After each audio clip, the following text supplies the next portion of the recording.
Here's another DIY from the Retired Guy. Today I'm in the laundry room working on my washing machine, Maytag Bravos XL. Problem is the lid is not, it's like a lid lock error that I'm getting, and the lid doesn't seem to be locking down, and it seems really random. So it leads me to believe it's not the switch, but I went ahead and looked at a YouTube video.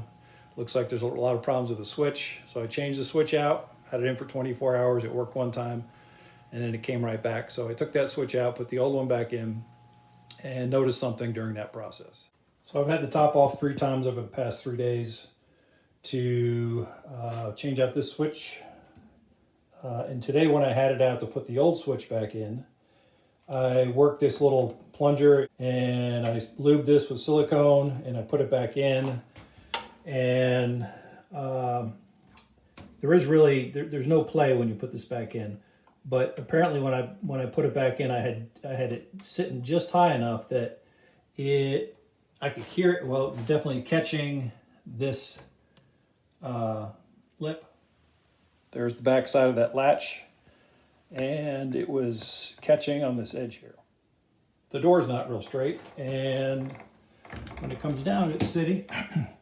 There's a little rubber stopper on both sides, one there and one over here, and it's sitting on the right side, and the left side is actually up off the washing machine quite a bit, well over 1/4 of an inch, and hence this latch is not seating all the way down, and that little plunger coming out is catching the edge of it. So how this switch system works, this is the new switch I bought that fits under here, and this latch, this is the door latch that slides out, and it appears to be gear driven. There's some kind of, looks like gears on the side here, and so you pop this top here slides forward, and then you can lift it up and get at this assembly underneath to change it out. So this is the one I changed out, and it wasn't the switch. It had nothing to do with the switch. It was this, the door latch was catching on the lid latch, because turns out my door was not seating down all the way. So there's 2 parts to this latching process. There's a magnet in here on this latch mechanism, and it apparently makes some kind of magnetic switch down here to tell you that the door is closed, and then the latch, the safety latch, is so you don't open the machine with the tub spinning. So you can't open the door, you can't start the tub to spin, or you can't open the door. This lock won't unlock until the tub has stopped spinning. There also appears to be some kind of vision system underneath the top latch. There's a mirror up there, and I think that somehow senses that it sees that latch is engaged. So the problem I had was, because this door wasn't seating down, it wasn't catching, the latch wasn't catching in the lock lever wasn't catching in this latch here.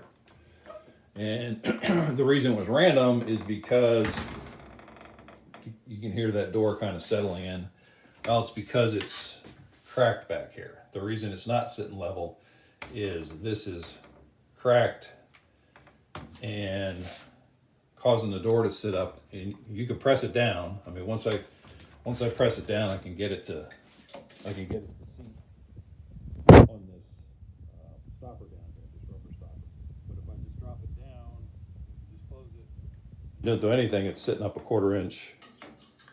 It's not touching under here. So that's why it was random. It was so close under here to interfering with that latch that, just a little bit of extra pressure down would make it work. And then if it didn't seat down based on this crack and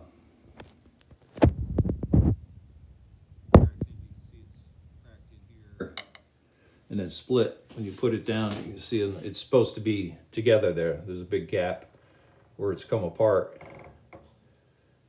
And if you push down on it, you can get it all come together there. And then this latch will make.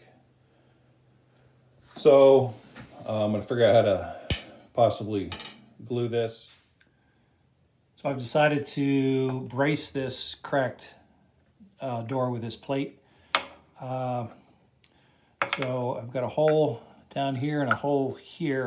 This hole, I can't get this hole because it's gonna go through the glass. So I broke out real close to the glass on this bottom hole and this top hole. So I'm gonna put this on the underside and put a through bolt and nut and see if that will keep this thing from springing apart and lifting this corner of this door up, and hence lifting this up so it doesn't latch properly.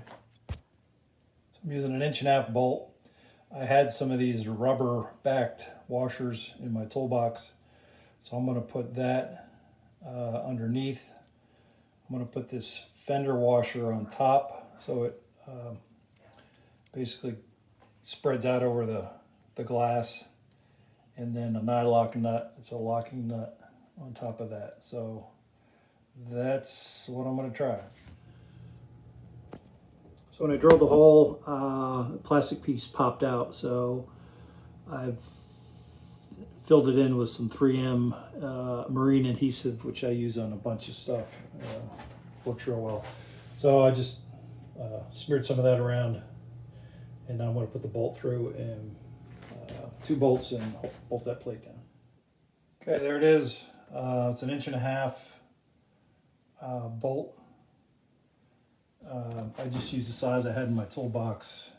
This happens to be a number 10-32 by 1.5", so it's a 1032 nut with a little fender washer. I didn't have enough length to add the fender washer, so I just have a little washer underneath the nut, and that's my adhesive, 3M adhesive, which is kind of a mess, but the stuff is fantastic once it sets up.